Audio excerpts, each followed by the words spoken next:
welcome. Do turn your camera on. Let's see if we can have a chat. Where are you, my friend? There he is. So, if you've got your screen on grid, you'll see Max there in a black shirt and a better beard than me and a very smart haircut. Have you got your mic on, Max? I have. Can you hear me? Yes, I can, my friend. I'm very excited to welcome you. Thank you very much for giving up some time, Max. I'll just let you know that we've just spent about the last 20 minutes watching that video that you and I participated in back in 2012.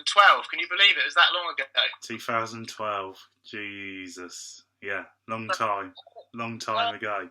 How old are you now, then? Be 24 this month. So 22nd of Feb, 24 years old. Oh. My voice is a lot lower than the video. So yeah.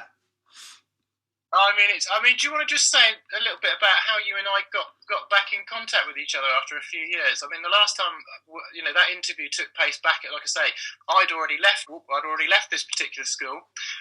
Mustn't say school names, and I returned to interview a number of young people, and you very kindly gave up some of your time to have a conversation. I then left. And I was, and then I was thinking about, what happened next for some of these young people. So how did we get back in contact? So basically, and correct me if I'm wrong, John, but throughout, after I left school, I'd done a lot of kind of work and persistent kind of persistence towards my dream, which was to become an actor. And I ended up going on Holby City and Doctors in main storyline kind of roles. And it just so happened that John had bumped into another teacher who also attended this school, and they just kind of had the conversation of, you'll never guess what Max is sort of doing, and then suddenly I got a message from John. Direct message me saying, you probably don't remember me, and of course that was just going to be, come on, John, who's going to forget you, and then it came from there, and yeah, from the back of that, John saw a role that the National Autism Society was kind of casting for, and he mentioned me in a tweet and said, Max, I think you should go for this role. And I did, and I ended up getting the role, which was focused on employment for people with autism, because there's only 10% of people with autism in full-time work, and that's not changed for 10 years. So the campaign heavily focused on that. And then off the back of that, I then become an ambassador for the National Autism Society, and me and John have really just kept in touch ever since. That one exchange on Twitter. Yeah, I mean, let's throw it out to the audience. I'm very keen to take some questions from our audience, Max. Are you happy to respond? Yeah, absolutely. Either in the chat or people might ask some questions to you? Yeah, absolutely.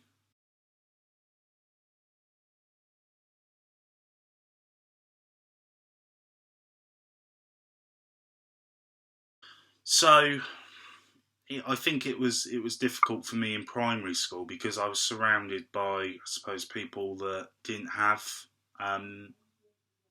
conditions as such, and they may have done, but they wasn't diagnosed with them. I know for a fact, for instance, in my class at primary school, I was the only diagnosed person in there, and people didn't really understand autism, and we're going to a time where like the Autism Act wasn't even in at that point, so there was a lot of, I think, knowledge and a lot of understanding that people had to go through.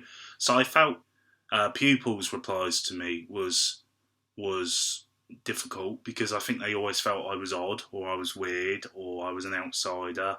Was quite an easy target to be bullied as well, which I did go for a lot when I used to go down, just the local park, and that was just trying to socialise outside school.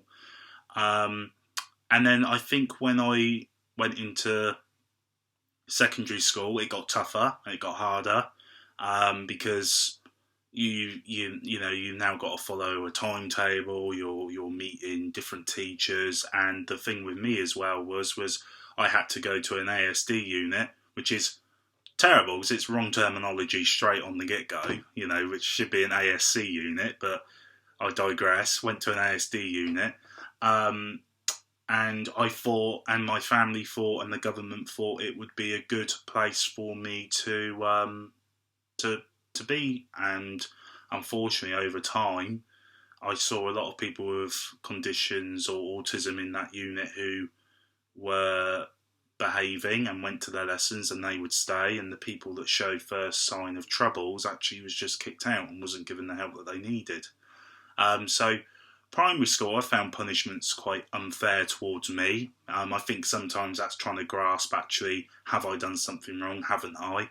There's a lot of parenting that my mother had to do to kind of teach me the wrongs and the rights. For instance, I ran out the school and jumped on a bike and nicked it from someone, and it was hard for me to understand actually that bike belongs to someone, and how do they feel, and how have they took that event.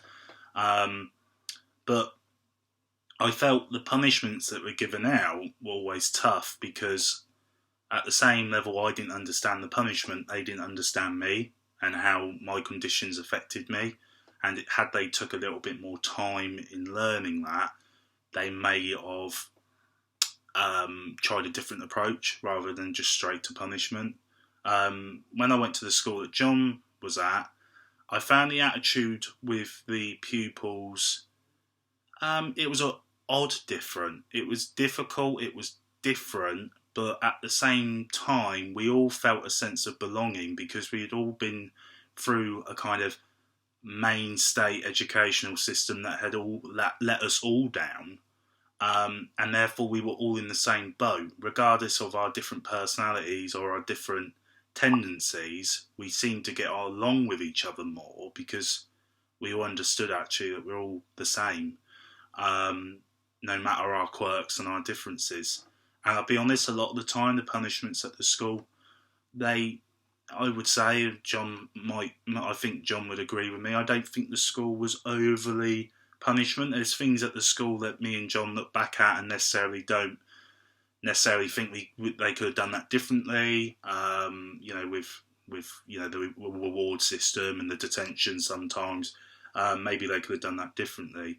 But I think it was probably the first school I went to, which was John's school, which I felt actually the punishments weren't as bad as what they could be, and if anything, they added more support and understood the conditions of the boys rather than fighting against it and handing out punishments to teach them a lesson, when really they just needed someone to listen to and someone to talk to. That's a lovely. I'm going to come back, if I may, to the point system at this particular school, and we can talk more about. I had very. I wouldn't even say I had mixed opinions about it. I didn't think it was terribly effective for some children, and I know it was very effective for others. And I could see, by Tuesday, a bit of game playing with some children that would wind others up. So because of a particular outcome on a Friday afternoon, but I'll hold off and I'll ask you that, if I may, in a few minutes, Max. Other questions from the audience?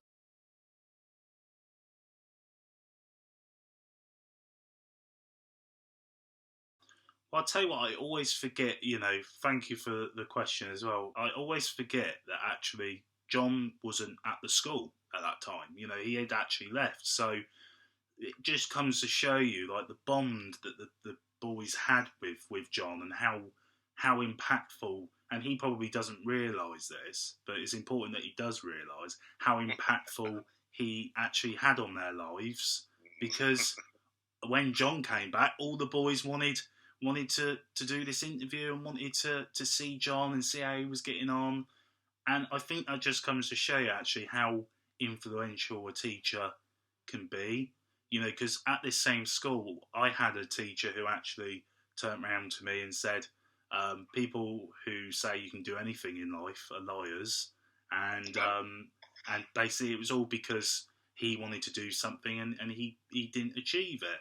But then you've got the other side of the spectrum where you've got John, who's just go out there, you can accomplish anything if you put your mind to it. And that support was just unprecedented for me. Every school I went to, there was always like maybe one or two teachers that understood my condition, but that was probably it.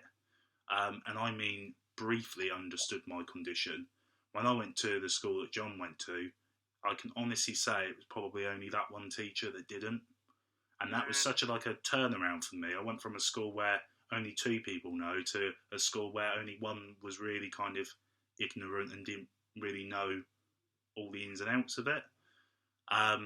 So yeah, and I think all the boys valued from that. I mean, through all their kind of meltdowns or fights or arguments with the teachers, at the end of the day, the teachers always came in the next day with a smile on their face, and these guys were punched, kicked, spat at, and they always came in the next day, and their priority was always the boys and giving them the support and giving them that shoulder to cry on or that ear to listen to.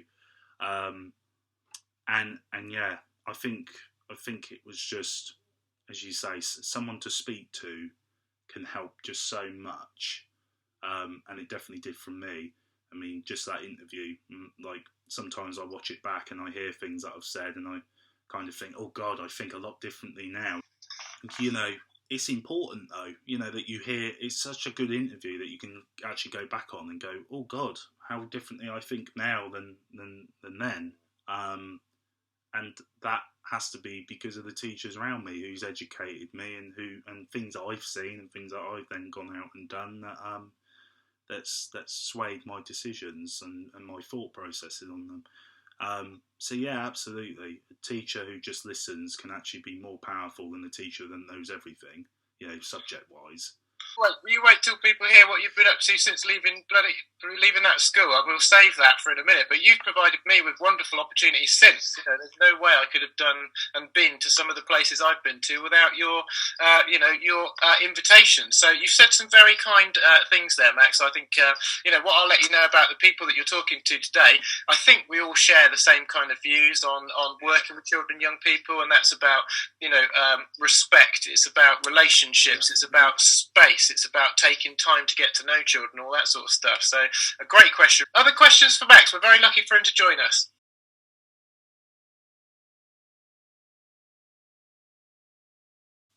So I'll tell you what, it was a really good question. And it might surprise John, actually, my answer to this. That's one part of the interview I actually reflect back on. And I think, I don't really agree with that now. And the reason I say that is because you're looking in that interview really at a boy who has got these conditions and understand possibly how his conditions affect him, but necessarily don't actually understand how everybody else is affected by their conditions. And it's only till you leave and you meet new people and you hear actually what those people went through. I, at that point, was probably wanting to get on with my learning, probably a bit frustrated that I couldn't, and actually just wanted a teacher to turn around to someone and go, right, you sit down, you do your work sort of thing. And knowing now what I know now, I don't think discipline is actually the best way to go about it. I think more tactics like positivity, because when I look back at my time in the school, and John will probably vouch for me on this, when the boys used to get angry or nearly have another fight, I would always be the one who would try and calm it down. And I used that by being positive. So I was using tactics at the time where I didn't even know I was using tactics. I just said things that I knew would work for them. And it would be things like, oh, come on, guys, 5 minutes to the end of the lesson and we can get out. Let's not spoil it. Let's not ruin it. So it's just positivity, motivating them to a way. And I think, of course, there comes a line where we need to say as individuals, okay, that's not acceptable. Like when someone's going to harm someone else or someone's going to hurt someone else, I'm not saying, you should support them and give them positivity for that. That's the kind of bits where the discipline needs to not so much be discipline, but the people need to know boundaries and they need to know the lines. which they can and can't cross.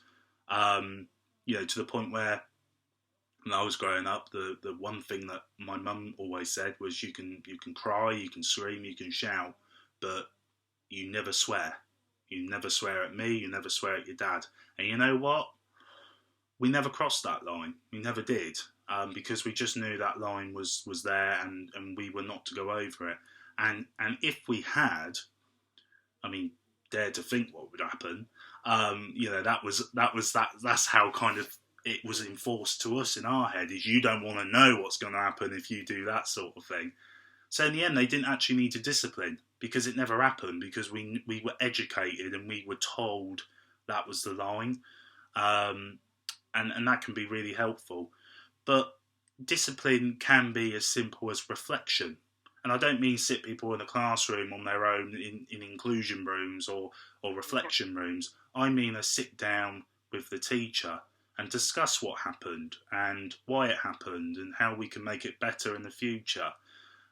Knowing that we're not going to give up on these students that have a bit of a blip in a day, and something's gone terrible wrong.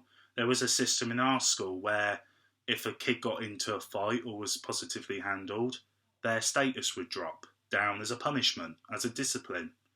It didn't work. It wasn't a good system, because that kid gave up all the rest of the week. They said, well, I'm on amber now, I'm on red now, so what's the point?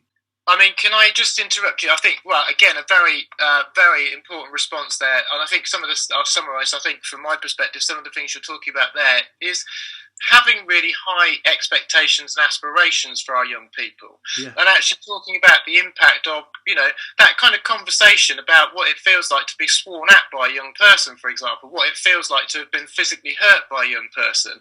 Talking about the emotional connection, the feeling stuff, I think is really important. Now, you've just talked there about dropping status. I'm not really sure what that means at this stage, Max. Yeah. What is this about status? So at the school, you could earn a certain amount of points. The maximum was 225. That's engraved in my brain forever, because that was a target I, without fail, hit. Every week for 4 years, I should say. 225 maximum points every week for 4 years. Yeah. That, for me, is verging slightly on obsessional and very difficult to achieve. It was. And as a young person, it can put pressure on yourself as well, which is the disadvantage of an award system, because ever since school, obsessed with numbers. As of late, I've kind of tried to get less of. But with the colours, you had to be over a certain amount of points to be on green, then you'd be on amber, and then you'd be on red. So red meant Fridays you'd have to sit in detention with the lovely Mr. Reed. Not my choice, by the way. It was allocated to me by the head teacher that I always had the responsibility for. It was essentially a collective detention from 1 o'clock in the afternoon till 3 o'clock in the afternoon, with all the children from year 7 up to year 10, 11 in one room, catching up on work, and it didn't work. And the biggest letdown of the system really was if you engaged in a fight, or you got positively handled by a member of staff because you had a meltdown, or you were still fighting, or you just had kind of lost it, then you would drop down a status. So you could be on green all week. Thursday could come, someone could wind you up, which John will say some students did, because they had their own feelings about the award system and where they was. If a red boy is on red and there's a green boy, he's going to try and do everything that he can to make sure that the green boy comes down with him, sort of thing. And a lot of stuff would happen, and then that green boy would then end up dropping down to amber, and an amber boy could drop down to red. So that was a major flaw in the system, and that's the kind of discipline that we don't need. It's the kind of discipline where actually we should be aware that people are going to try and do that, and there should be no discipline really there for that sort of thing to happen. Again, a conversation about it, a chat, reflection, teaching that young person that isn't right, and no matter what people say, that's not the right kind of reaction. Did you ever, because we didn't take points away, it would be that you wouldn't have earned a particular point. So can you remember what the points were for? So I always get it mixed up now, but I believe it was 1 for showing up, 2 for being in the right uniform. 1 for showing up and being in the right uniform. And then the second one was for pupil interaction. Third one was for teacher interaction. And then the fourth one was for the work. Yeah. And then fifth one was a bonus point. Yeah, so if you got all 4, you got an extra bonus point, which was 5. And what that led to, at the end, about 10 minutes before every lesson, young people were already starting to try and negotiate what points they got during the lesson. Yeah, and so it'd be like, how many points have I got, sir? Well, I think you've probably got 2, really, because you haven't had a go at your learning. You were late to class. Yeah. Oh, no. So it's all this negotiation. What happened? What happened? Each point meant a penny. Yeah. So you could have £2.25 a week. And there were different activities for green, amber as well, weren't there? Yeah, so green was you could do activities on site. They'd also do like a trip to the shop or trip to play pool or something like that. And you could do that if you was on green. So you could do an off-site activity. Amber was just on-site activities, and then red was Mr. John detention, go over your work sort of thing. When really, I think what they should have done, scrap the whole green, red, amber situation. They should have stuck to the points, but maybe instead of it being money, they should have accounted it to like houses. So, every point you earn per lesson goes towards your house. So then that could build a lot of collaboration and teamwork between the students, because you're not going to want to let your house down. And then that would all lead up to like an end of year activity, sports day event where, you could have, I don't know, I'm just using Harry Potter here, Gryffindor on 200 points, because 6 students have earned 5 points per lesson and have done it like that. And that Friday, everyone do activities, and no one should be, disciplined unless, I think, in that situation where it was like a really bad situation, where someone has got really hurt, and maybe not put in a detention room, but more spoke about and maybe reflecting on that rather than just be sat in a room. I really like that idea there of a kind of unconditional reward, not even reward, recognition, whatever you want to call it, celebration, everybody together on a Friday, whatever's happened. And it used to be the case, sadly, that at the end of 6 weeks, if you'd been on green consistently, you'd go off on an extra special off-site visit, wouldn't you, to do like paintballing or what was it called? The high ropes thing we used to do sometimes, whatever, big. But some children didn't get the opportunity to do that, and they probably never got the opportunity to do that while they were at the school. So there was lots that I found difficult about that. Lots of comments in the chat there about ridiculous systems. As a teacher, working in a system like that, because of things like consistency and so on, you have to, in a way, show that you're sticking to that rule. But I know there would be teachers that would be too anxious about, not giving points. So children were getting points when they shouldn't. There were children that probably should have been given points that weren't for whatever reason. Max, I do remember there was a time where you weren't rewarded a point. Yeah, but we forget about that time, John, because we met up with this teacher about 6 years later, and she gave me my points back because she was horrified of why she put them away from me. I walked into a lesson once. This was when I was still deputy of this particular school, and I walked into the lesson. There was a negotiation going on between Max and an art, very good art teacher actually. Max had been told on a number of occasions to stop working because it was break time. But because he was so focused, he wanted to carry on his work. And so the teacher basically was not going to award him his point for interaction with adults because he was persistently ignoring instructions.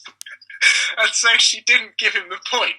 Now, we forget about that because Max, 4 or 5 years that we were there, he earned every point he could for the whole time. An exceptional, record that probably has never been, matched. But we were at a conference recently at Kassam Stadium. It was a huge event with about 220 other Senkos and head teachers, and Max and I were both speaking. And we spotted her in the audience, didn't we? And what was the comment you made in the middle of the talk? You made eye contact with her, didn't you? And you said something in the conference. I looked at her and I said, yeah, I just worked so hard in school. I said, I just tried to work hard all the time. I said, somebody should have really told me to put down my pencil and told me to stop. And, yeah. That's brilliant. I mean, what other questions might we like to know? What Max has been up to since? So what happened after this secondary school? What have you been doing since? Apart from being on TV a lot. So, since the secondary school, I went to college. That was very difficult again. I think I say in the interview with you, John, all those years ago, where I said about, the simple things like, getting a pen or bringing your book bag or all of this stuff. And college, that just got harder. I was sat in a kind of... I was very lucky because, I went for an interview at the college, and they gave me an unconditional offer. Now, considering the school didn't do GCSEs, I thought, okay, well, I ain't going to get in. I'm probably going to have to do a foundation course, which will get me to the course that I wanted to do. But the school did offer, I should say, functional skills and equivalents of GCSEs, but it just wasn't enough to kind of get me into college. But if it wasn't for that offer, I wouldn't have got into the course I wanted to do straight away. While at school, I organised some work experience, and that was at an IT company. I did do some work experience at a CAF, and I hated it, and I realised I never want to work in a CAF. I think they work incredibly hard, but I just could not keep up with orders. I just could not, just kept getting confused. I think that sudden pressure, I think it's one of the hardest jobs in the world, honestly. So organised some work experience at an IT company. I thought I knew everything about IT, and I walked in day one and I walked out and I went, I know nothing about IT. But I was there for 8 weeks, learnt as much as I could. And they were going to take me on for an internship, but they decided to go down and move to London. So that was why I then ended up going to college. Done my college course for a year. As I say, I didn't like it, but was persistent and wanted to finish it, and I did. And then I applied for a job at a housing association out of 300 people. Before that, I went for a job at a phone company, and the interview did not go well. The woman, I basically asked like a question like, what are the people like here? Are they nice? And she was like, well, they wouldn't be here if I didn't like them. And I was like, oh gosh, lovely. But when I went for this other job, it was out of 300 people. They narrowed it down to 50, and they were only taking on one apprentice that year. But they were that impressed with myself that they decided to take on 2. I was there for 4 years. And one of the things I needed to do to pass my apprenticeship was pass my maths level 2 functional skills. And it took me 7 times, but I finally did it and passed. And then off the back of that, I then won West Berkshire Apprentice of the Year. Throughout this time there, I wanted to be an actor, and I was watching EastEnders, and I said I really would love to do that. And I said, well, get off your bum and do it. So I'd done some small plays in Newbury where I only had like 1 or 2 lines. And off the back of that, there was a woman who was doing the makeup on the show, and she said she's doing some of the makeup on Glue, which was an E4 series at the time, and she said they're looking for extras. And while I was there, there was a rope separating the actors and the extras, and there was a big murder storyline going on at the time. So me being me, I just went over the rope, and people came up to me going, "Who are you?" And I just went, "Oh, I'm Jeff. I'm joining next week. Yeah, a bit low key at the moment. Big murder storyline going on and that." And they just believed it. And at that time, I was then asking who their agents were. How do I kind of get into the acting business? So found the information I needed, and then I spent a good 2 years emailing every casting director in the United Kingdom and Ireland. One day I came home and I had a email from the Holby City casting director asking me to come up for an interview, an audition.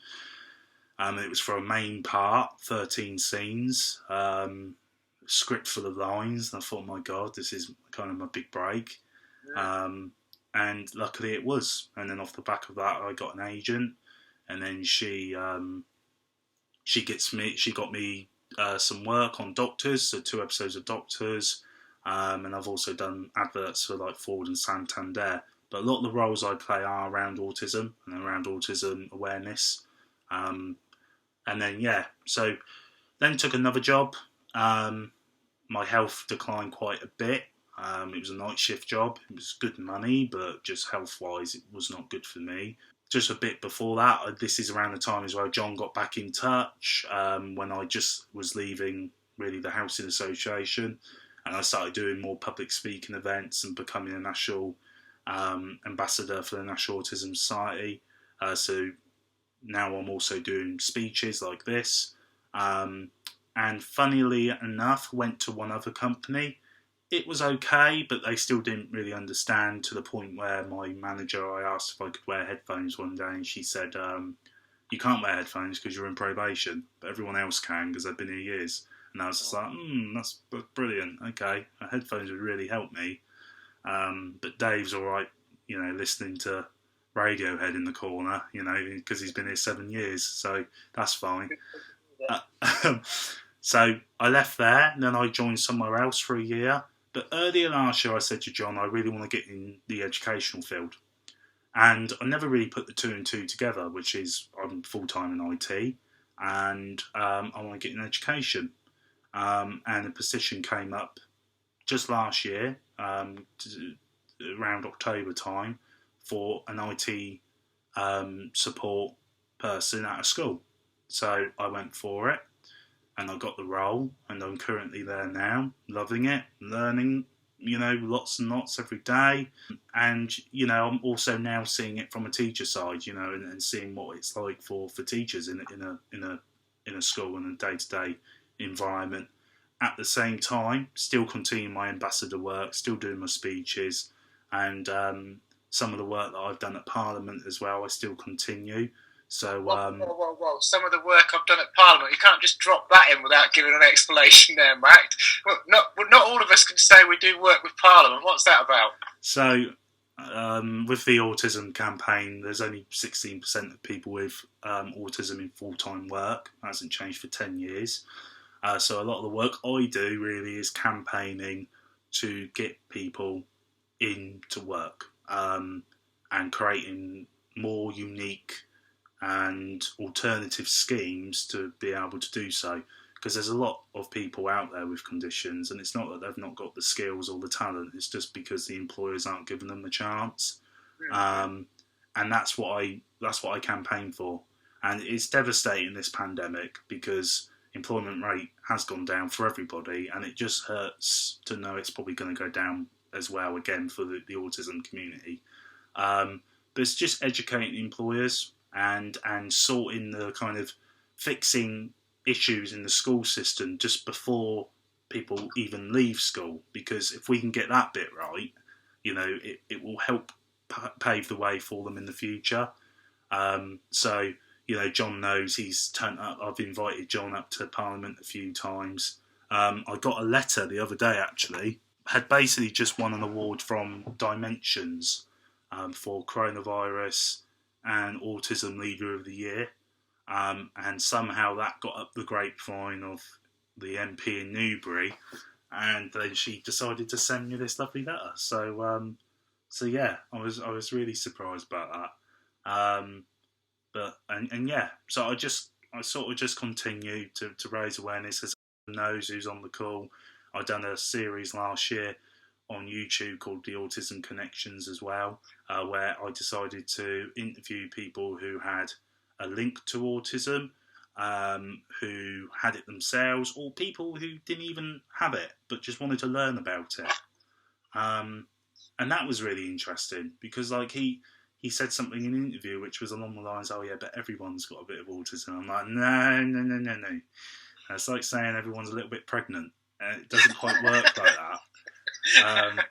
So, and then it gets them thinking. It's like, oh, is what I'm saying offensive? A little bit, but I know you're not intending it to be like that. And then you can set your reasons why. And it's just about educating people and getting them to understand why that can be offensive and how they could help. And because what people really think they're doing is when they say, well, everyone's got a bit autistic, what they're really trying to do is they're trying to relate. They're trying to make it, oh yeah, but it's okay because everyone's, and really, we don't want that. We don't, we want people to understand and empathise, but there's going to be some things that you don't have to have something to relate to it. And people often, I think, do that. They try and link themselves to a condition to associate with it. When really, when someone's going through, we do it all the time. When people are grieving, you'd be like, well, I know what it's like. I lost my dad. And we try and be compassionate and we try and be understanding. And it's a thing that we all go to. It's a thing that we all just subconsciously do as humans because we're trying to really emphasise the point that we understand what you're going through. But to an autistic person, actually, when someone says that, a lot of people think, well, you're just discrediting, my condition because you're just going, well, it's nothing really because everyone has a bit of it. Yeah. So I'm going to try to pick up, if I may, Max, on a couple of things in the chat there. It's Mental Health Week this week. So what can we all do to support the rights and well-being and opportunities for young people, particularly at this time? So I'm very happy about Mental Health Week, especially this year, because you may have seen in the news not long ago, but there has been impressive progression of unlinking autism from the Mental Health Act, because unfortunately a lot of people with autism, because of the Mental Health Act, have been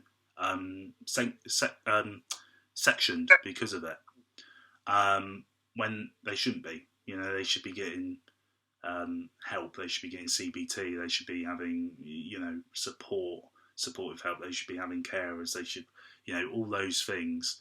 And it's huge progress I think for people with autism, but also amongst the other things, unfortunately, when you do have conditions, you need to be able to separate the condition from the mental health.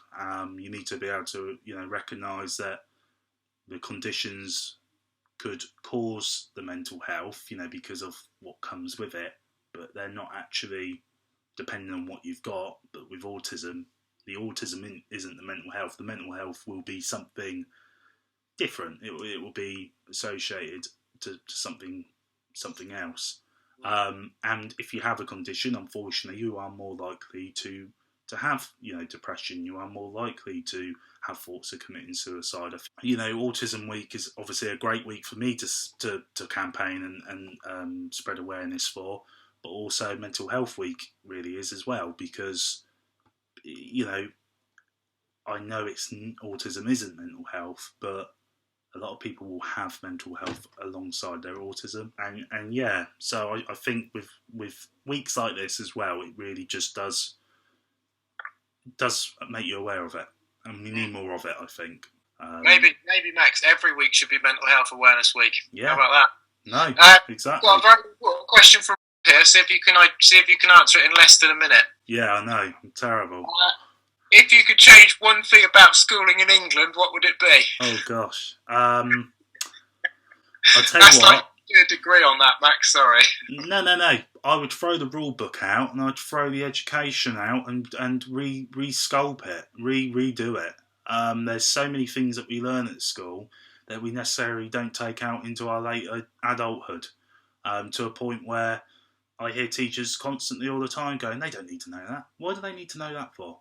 And we're not learning about the things that we need to learn, like mental health, like conditions, like how to read a pay slip, like how to write a CV, like how to do a job interview, what the world is going to be like when we leave. Of course, academic and educational studies are important, but you know what? There's so much life skills that people are missing in schools because schools just don't teach it.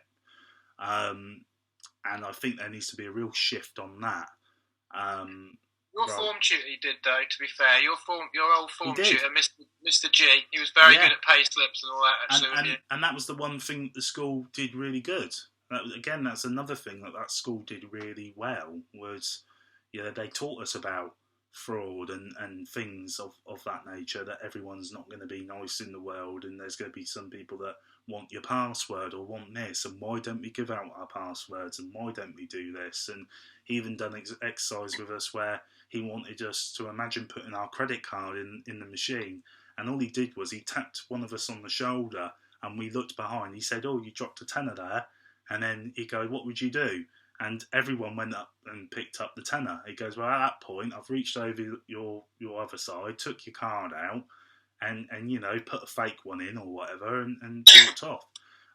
So it's those life skills that we need. And yeah, in regards to the rule book, like the discipline that we've spoken about, like the fact, me and John always discuss this. First time John mentioned a inclusion room to me, what was my reply, John? Do you remember what it was? Yeah, I said to Max, I was just at the canteen at Brookes one day, and I said, what does inclusion mean to you? And you said, well, it's when you're taken away from all your friends and you're doing your work somewhere else. I was like, that is just so wrong. But that's what you thought it meant, didn't it? Taken away and doing it somewhere else. Yeah. And that's because, again, the language that we use can be really important. Like at that school, ASD, Autism Spectrum Disorder. No, it's a condition. It's not. I'm not disordered. There's nothing wrong with me. Yeah. So yeah, it's these are the things that need to be taught at school, basically. And I just think the whole system needs a bit of a shift and a little bit of a remodelled. There's things that the system get incredibly right, but at the same time, there's things that the system get incredibly wrong. Well, let's pause there. I mean, I think it's really great you've joined us tonight. The thing I'd like to conclude by saying tonight is that I'm really pleased that I'm joined by you particularly. I'm also really pleased that I'm joined by so many other interested people as part of this module. We're doing this module because we want to critically reflect on the educational experience of children and young people. And I agree. I think it is about reimagining the education system. I think it's also about resisting certain things that we know as professionally or personally don't fit our particular ethos, our particular way of working and so on. Lots of recognition in the chat there, Max, that people are recognising that you're only 24 and you've achieved so much in your life already. I mean, I'm not sure I'll ever get invited to talk of Parliament, certainly without your invitation. People very grateful in the chat there, Max, for you joining us and answering the questions so articulately today. I mean, one day we're coming up to 10 years of that interview. I think it was like the 12th of May. 2012, so we've got a little bit of time. I'd love to ask you the same questions again as a 24, 25-year-old and wonder maybe we could do that, set that up well, what we should do, John, is I should get the school uniform, you should get those clothes out, and what we should we didn't even talk about school uniform, but so many of the young people hated having to wear Airtex jumpers and stuff when they were in a secondary school. They'd much rather have blazers and things John, like that. Don't worry, I'll call the school, okay, and we can get the room. I'll book it for 2 hours. The port cabin. Yeah, the port cabin, if it's still there. If not, we just go to it, probably in a skip somewhere now. You know, I think it's great that Max is now seeing the other side of education as an educator, because you know, I know you appreciate this, but teachers work incredibly hard to try and make sure that their children, you know, feel cared for, feel like they belong, and feel interested and engaged. So I'm going to thank Max very much for his participation tonight. Those of you, you know, who joined us again, thank you so much for your contributions and your participation. I hope you found today's session on pupil perspectives, voices of young people, interesting. I've really enjoyed today's session, and always, you know, like always, I really appreciate your engagement. Next week, actually, I don't know why I didn't time it this way, but next week we're focusing on mental health, so it's a week after Mental Health Week. Maybe next week I'll swap around. Max will be back at Brookes, I'm sure, no doubt. We've got him down as a sort of associate tutor now, so he can put that on his CV, which is rather good. And I'm going to say cheerio, Max, for now. If anyone has got any questions as well, feel free to just message me on social media. I've put my website in there as well, which will have all my social media links. So just maxjgreen.com. Again, any issues, let me know, even if it's for a chat or you know, just a hello. You know, that's absolutely fine. But no, obviously, thank you for all you know, asking me questions, and sorry for having to listen to my voice for the last probably 1 hour and a half, if you include the video of me 13 years ago. But this is a 3-hour session usually, Max, and we're finishing 1 minute early, so I think people will be very happy.